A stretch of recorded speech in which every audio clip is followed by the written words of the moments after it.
Hello friends, so today we are going to talk about the next topic in the human reproduction after completing the introduction part, and then we have also seen about the sexual dimorphism.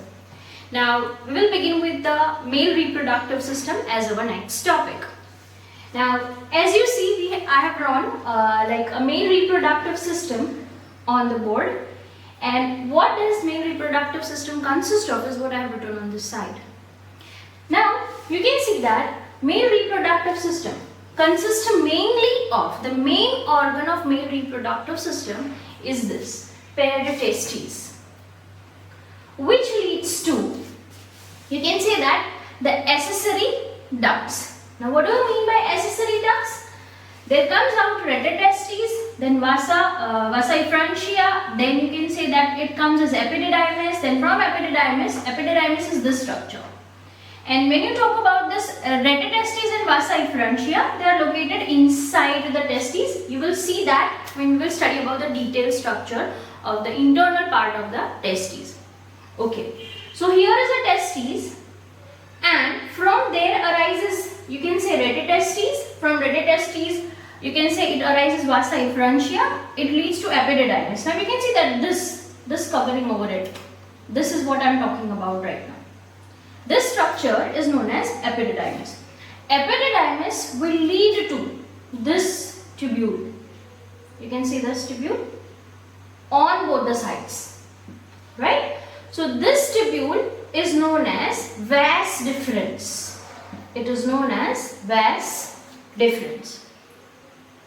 Then onwards, after vas deferens, both the vas deferens combines and opens into a common ejaculatory duct. So this is what you call it as common ejaculatory duct, which opens into a copulatory organ. What do you mean by copulatory organ? Copulator, जो copulating में help होता है, like you know that male deposits sperms with the help of penis into the you can say reproductive system or the vagina of a female. So that is what you call it as copulation, or you can call it as mating. So this penis is a copulating organ. Further we will study what is foreskin and what is glans penis, because these are the part of, you can say these are the part of penis itself. So this is ideally the diagram of a male reproductive system. I repeat again, it comprises of paired testes, then accessory ducts, that is retitestes, vasa efferentia, epididymis, vas deferens, and then last comes the copulatory organ. Further, there are some accessory reproductive glands present in the male reproductive system. Now first of all, what do you mean by accessory reproductive gland? Accessory reproductive gland means what? Sperms are not produced in that, but nourishment of the sperms, providing nutritive fluid, providing particular pH, then providing a medium in which it can move further. So all those function is performed by this accessory reproductive gland. Now when you talk about the accessory reproductive gland, how many accessory reproductive glands are there? 3, from which 2 are paired. Now let us talk about the accessory reproductive glands. So if you talk about this 2, you can see that there is paired seminal vesicle. So seminal vesicle is the first gland which is paired. Then it comes one prostrate gland. You can see that seminal vesicle. Then the second one is the one single prostrate gland that is lying beneath the urinary bladder. And then comes the bulbourethral gland, which is paired. And this bulbourethral gland is also known as the Cowper's gland. It is also known as the Cowper's gland. So urinary bladder is not the structure of reproductive system.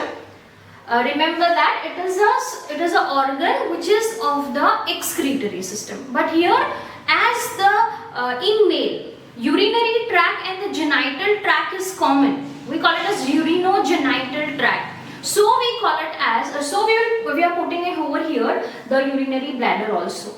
Okay, so this is all about the brief idea of the male reproductive system. So friends, now we'll talk about the topic of testes. Now, what is testes? We know that the testes are the main reproductive organ in the male. which is responsible for the production of sperms as well as for the production of hormone called testosterone. Anyways, let us study about the structure of testes in detail.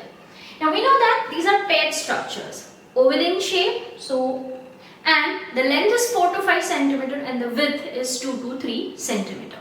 Now if we talk about the location, so this is all about like how it appears. If we talk about the location of the testes, it is located in a lower pelvic area in male, and it hangs out on the outer portion like a bag-like structure, and this bag-like structure is known as the scrotum sac.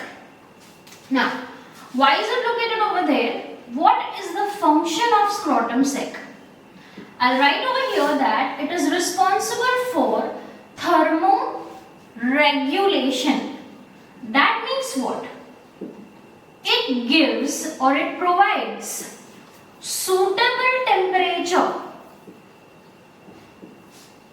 which is 2 to 3 degrees Celsius less than the body temperature. And this thermoregulation, that means what? If that much temperature is less than the body temperature, what will happen? Spermatogenesis, that is the formation of sperms, will take place. So this will favor spermatogenesis. Now, if we talk about the structure of testes, this is how the testes appear if you take the longitudinal section of a testes. Now, the testes is covered with a thick capsule, with a very thick capsule that is over here. This is a thick capsule or thick covering of the testes. You can call it as tunica vaginalis. You can call it as tunica vaginalis. Okay. On the inner side, there is a tissue called tunica albuginea. It is known as tunica albuginea. This tunica albuginea divides the testes into 250 lobules. 250 lobules, and this is what you can see. These all are the lobules, which is also known as testicular lobules. So let us label this then. So this is, like, you can say that, we'll just do this way.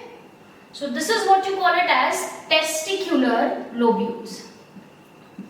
Testicular lobules.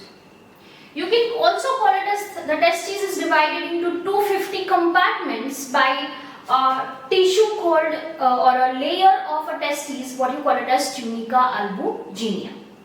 Okay. Then further, if we talk about more structure, like this particular, in this testicular lobule, you can see some coiled ducts-like structure. And these coiled duct-like structure in the testes is known as seminiferous tubules. It is known as seminiferous tubules. In this seminiferous tubules, sperms are produced. So you can say that the function is sperm production, then testosterone is also produced over here in the seminiferous tubules. Further, if we talk about in detail, like how does seminiferous tubules, the transverse section looks like, let us talk about that. Now, so here I am going to describe about the seminiferous tubules. Sorry, okay. So if I am talking about seminiferous tubules, there are some 7 to 8 coiled tubules in each compartment or each testicular lobules. Now these seminiferous tubules consists of mainly two different kinds of cells. It consists of two different kinds of cells, and that is germinal cells, and the second one is known as the Sertoli cells. Sertoli cells. I am right now describing the seminiferous tubules. So these are known as Sertoli cells. Now this germinal cells, on division and differentiation,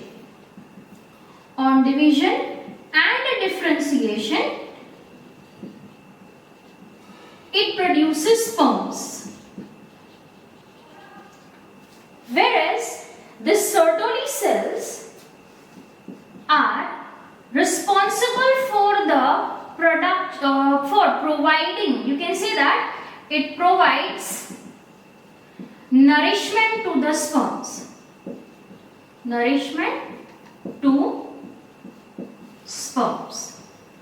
Or this germinal epithelium is basically cuboidal epithelium. Remember that. So I'll just write it over here that it is a cuboidal epithelium.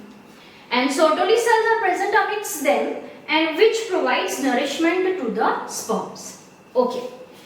In amidst the cells itself in the seminiferous tubules, amidst the cells, not in the seminiferous tubules but somewhere in between these cells, there is another kind of cell which is known as Leydig cells.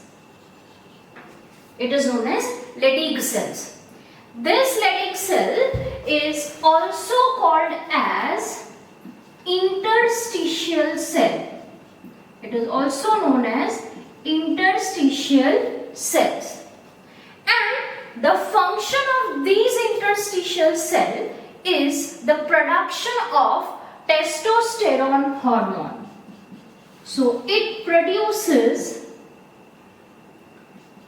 testosterone hormone.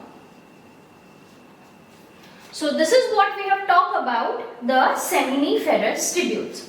Now from these seminiferous tubules there comes out some mash-like structure. The seminiferous tubules leads to some mash-like structure, and this is what you call it as. This over here, the structure which I have drawn, this is known as retetestes. This is known as retetestes. Now what is the function of this the sperms are produced here and they travel over here and they stay over here. So retetestes is a mesh or a network of some tubules, mesh-like tubular network, which lead to straight tubules. You can see this green color tubules. These straight tubules are known as vasa efferentia. It is known as vasa efferentia, which leads to this coiled tubule on this, and this coiled tubule is known as epididymis. It is known as epididymis. Further, this epididymis leads to a structure, and this is what you call it as, after this is what you call it as, you can say vas deferens. So ideally, if I have labeled something, I'll just put an underline over it. So these are all the labelings. Vas deferens, then testicular lobules, seminiferous tubules. Okay. So this is in short about the structure of testes. Now let us talk about the structural representation, or how does seminiferous tubules look in its anatomy. So let us talk about this. Now if we talk about the seminiferous tubule, this is the first layer and we call it as the germinal epithelium. So this is germinal epithelium. This germinal epithelium divides and produces rows of cells together, and these cells keeps on dividing and differentiating. this way. And finally, they will form sperms. So these cells, the first cell is called spermatogonium. Then the second cell formed from this spermatogonium is known as primary spermatocyte. Then further if we go, it is forming secondary spermatocyte. And then it forms spermatids. In your book, spermatid is shown as a full diagram of sperms, but that is actually circular in shape. Okay, so this is spermatid, and this final structure is known as spermatozoa. So this is the sequence how the sperms are formed. The first thing that is formed is spermatogonium, then forms primary spermatocyte, then secondary, then it will form spermatids, and finally the matured structure that is formed is known as sperms. Anyways, this, and there is another kind of cell, we have seen that, which provides nourishment to the sperm. Here it is, and we call it as Sertoli cells. We call it as Sertoli cells. Okay, and there are some interstitial cells. If you want to draw, we can draw. But apart from this, there are some interstitial cells, which we can also call it as Leydig cells, that produces testosterone.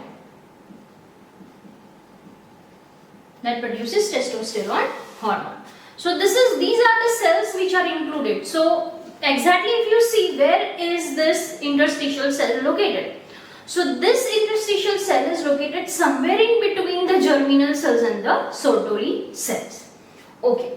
Now further, after seminiferous tubules, so once the seminiferous tubules are complete, it leads to, you can see this mash-like structure, we call it as retitestes. And this is open at one end and close at the other end. So this is open at one end, and you can see that here it is closed and here it is open. It is appearing like a, we can say that it is a mash-like tubular network.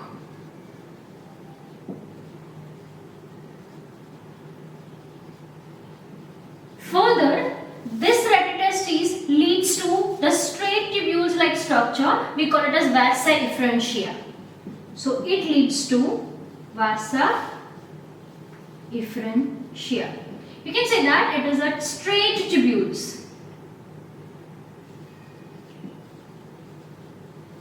And this various vasa efferentia will lead to a very coiled tubule. You can write it as, and this is what you call it as epididymis. Epididymis is a coiled tubule which comprises of the head portion and the tail portion. So this is the head portion and this is the tail portion. Head portion, tail portion. Now this coiled tubules, now what is the function of this? Generally it stores sperms, and on sexual arousal, basically it stores the sperms, and whenever there is a sexual arousal, what will happen, that the muscles which are present in the epididymis will contract and will transport the sperm into vas deferens. So right, on sexual arousal, it contracts and transports the sperms to, you can see this long tubule, and this is what you call it as vas deferens.